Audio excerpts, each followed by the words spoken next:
Welcome back to Quick Business Tips. I'm Jennifer with Limitless Impact Agency, and today we are going to talk about client acquisition, the journey that they take, and we're really going to focus in on the sales call or the discovery call, or whatever term you are using for this call, the pre-sales call, the qualifying call, whatever term you want to use, that's what we're talking about today.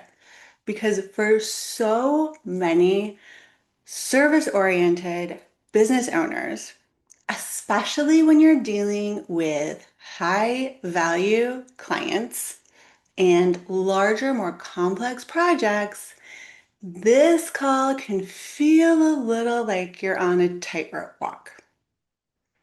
You need to be able to effectively and efficiently qualify without feeling like an interrogator. And you also want to showcase your expertise without overwhelming them and also without fixing their immediate problem so that they feel like they don't need your help at all, right? And most importantly, you want to be able to make the sale without feeling salesy. And for some people, sales can feel slimy and icky and pushy. And that's most likely because that's been their experience in the past.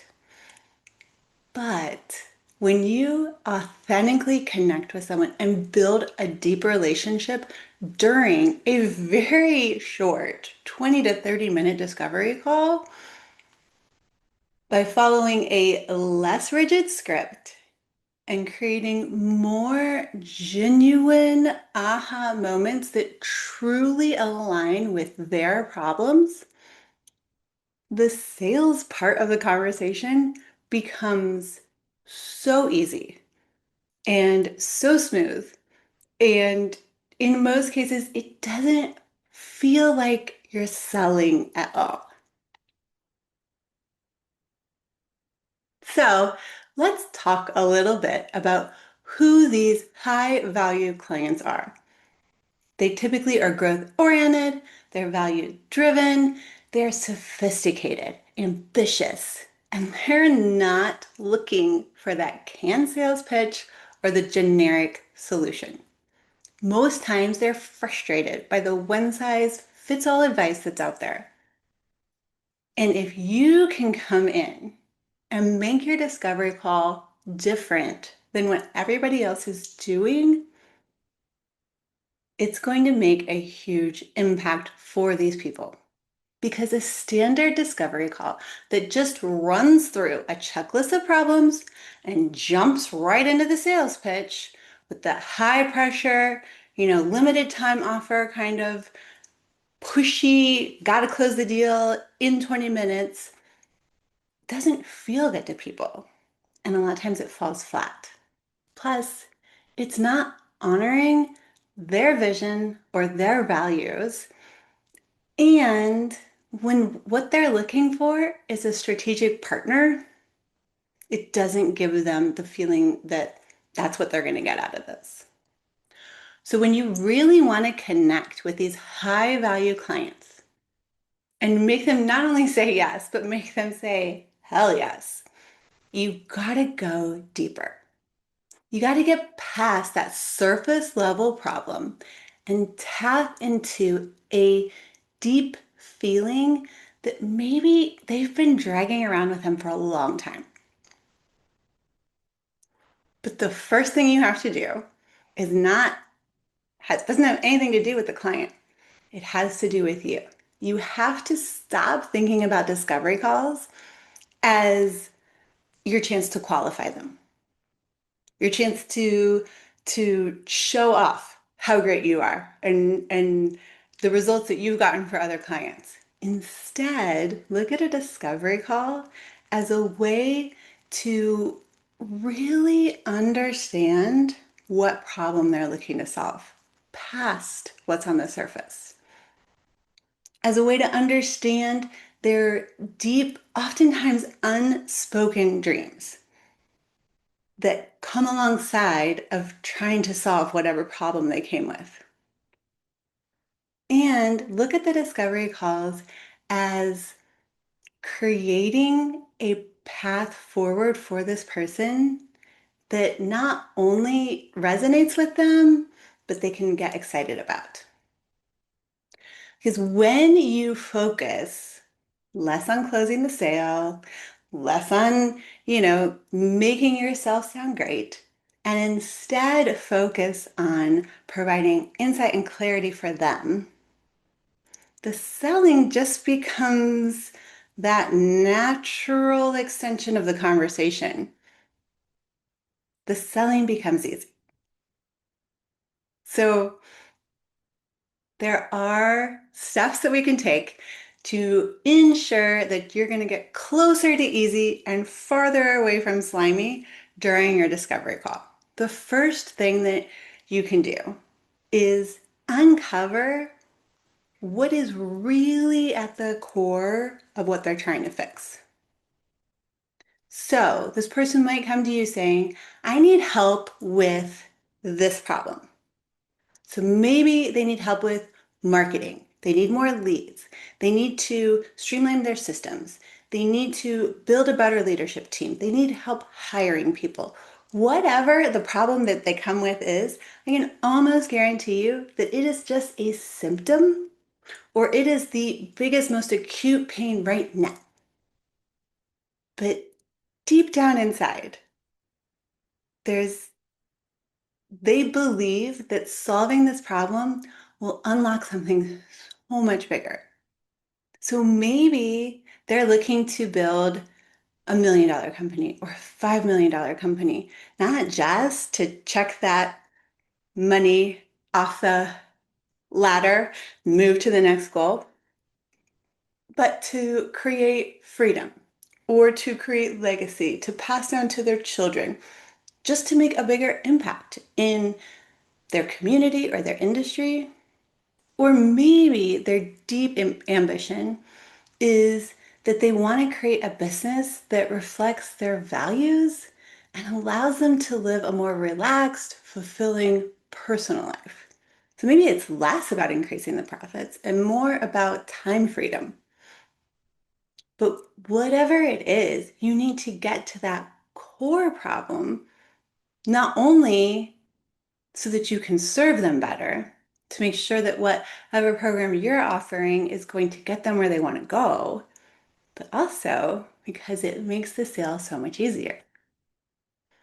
And you can start to peel back a lot of these layers to go from surface to core by asking problems like, if we were to solve this problem that you came to me with perfectly and instantly, what would that change in your business a year from now? How would your business look different? How would your personal life look different? Or you can ask, what's the bigger vision that you're really working towards and you think that solving this problem is going to get you closer to? Or when you imagine your business in its fully thriving state, what does that feel like to you? What feeling do you get deep inside when you picture your business running exactly the way that you've always wanted it to run?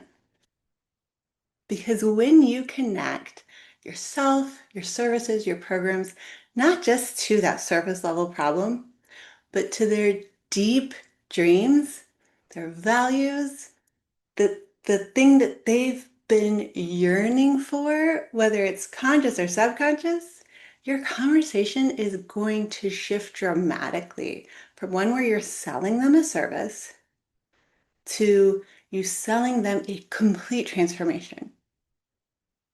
You're no longer a marketer, a copywriter, a life coach, a business strategist, but you become a partner that is going to help them achieve their big goals, not this one little problem.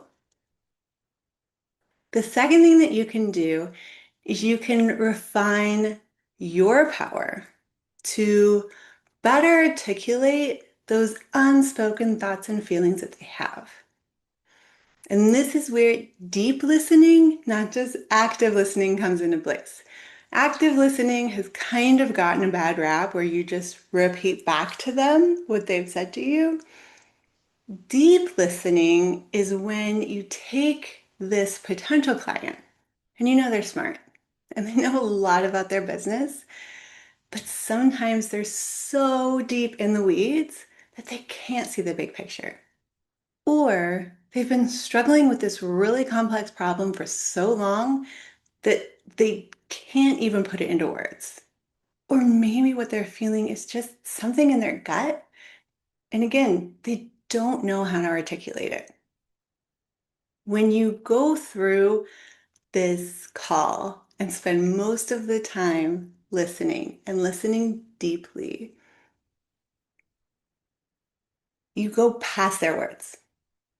You listen to the pauses. You pay attention when their facial features change, things that they start to say but then stop themselves.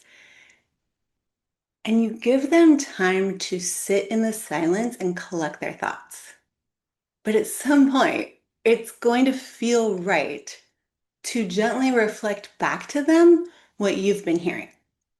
And a couple ways that you can do this is saying, it sounds like your immediate problem is whatever they're able to clearly state. But there's also this underlying frustration that might be more about whatever you've heard between the lines. And then ask them if that resonates with them. Or you can say, I'm hearing this deep desire for whatever their big picture is. And it seems like current problem is a major roadblock. Is that fair? Or it sounds like you've achieved, and list off a couple of their achievements because chances are they're going to tell you. And then you're going to tell them that it sounds like you're yearning for a bigger achievement or a bigger vision or something that's less like checking something off a box. And in order to get there, you're going to need to shift something in this area that relates to the problem they came to you with. And ask them if you're on the right track. Because when you are able to put words to something that they've been feeling, but either haven't taken the time or the effort or just aren't able to articulate, it's amazing to see that light bulb go off. And in that moment, not only are they better to able to understand where they've been and what they've been struggling with, but they feel understood by someone. And they instantly see you as someone who understands them, and it builds a huge amount of trust. So once you've connected with their deeper dream and made them feel understood, how do you transition to the sales part of the call without being awkward or slimy or a little bit like the typical used car salesman? Instead of seeing this next section as a time when you get to win or make a hard close or, you whatever you're mentally prepared for, change your thought process to making this a co-creation of a path forward for them. I'm not saying that you customize every program or service that you provide, but if you go through these 3 steps, it almost feels like it's their idea, and that makes the sale so much easier. So the first thing that I like to do is I like to sum up the core problem and the bigger dream that they've shared. And then I ask them, does that sound right? The next thing that I want to do is I want to ask a very simple question, and I try to do it every single time. Given that this is your problem and this is your bigger problem, do you want help solving that? Now let's keep in mind, They got on this call in the first place because they were looking for help. So these are two. One, if you've been listening, the first question is a yes. The second one, they came to you for help, so they probably want help, especially now that you've built trust and you've laid it out. Remember, you're not even asking, do you want my help with this? Just, do you want help? Or do you want to keep trying to figure it out on your own? And then the third question, you can only ask if you genuinely believe that you have a solution to the problem. Now, in my case, because I offer marketing and sales and business strategy, I always look at it as, am I able to get them a 3 to 5 times ROI on their investment with me? And if that's a yes for me, then I like to ask them, what you've shared with me sounds a lot like this other client I've worked with. Tell them the industry, what problem they came to me with, that I walk them through a program of mine, and these are the very specific results I got for them. Then I give them an example of a second client because you want to make sure they understand it's not just a one-off. I had this one amazing client. It was so great. I got them 100x on their investment with me. It was crazy. No, you need to be able to say that you've done it more than once. And that's it. This is your problem, correct? Do you want help with that problem? Both of these questions are yes. I ask myself, can I help them? If the answer is yes, I say, here are a couple examples. Now, when I say here are a couple examples of clients that I've helped and the results I've got for them, I do not list the features of the program. So maybe I worked through with a client on our 8-step marketing and sales framework. Or maybe I took a client through our signature system audit. I might mention the name of the program, but I'm not going to list that we meet twice a month and you get this, and deliverable, and I spend a number of hours on this. And like, no, like there was a client very similar to you, had very similar problems, and this is the program they went through and the results that they got. That's it.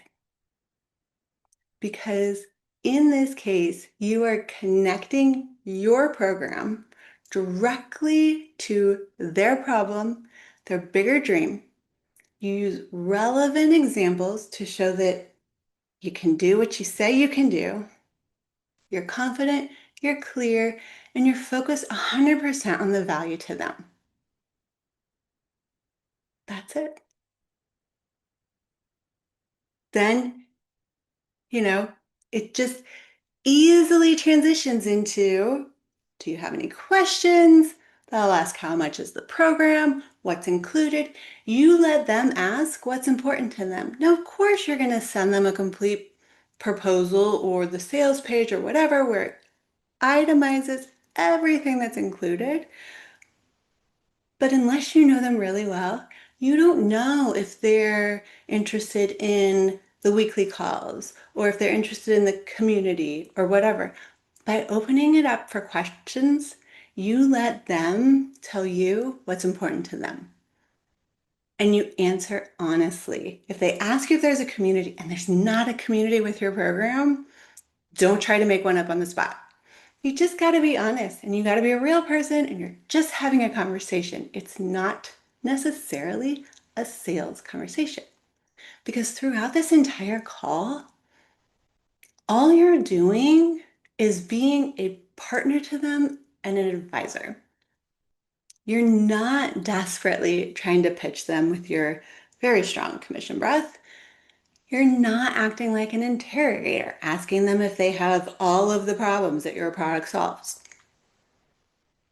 And by coming in with genuine curiosity and them as a person in their business, by really working to understand and empathize where they're coming from and what their reality is right now, having calm confidence, knowing your value, and presenting it confidently, but also with a little humility.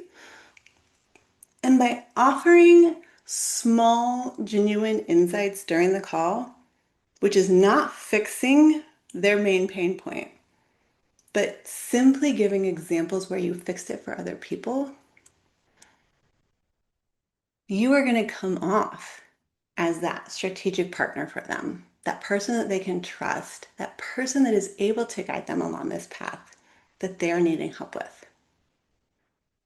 And when you embody all of these characteristics, the sale just kind of becomes the natural conclusion to the conversation instead of this battle you have to win or this pitch you have to close.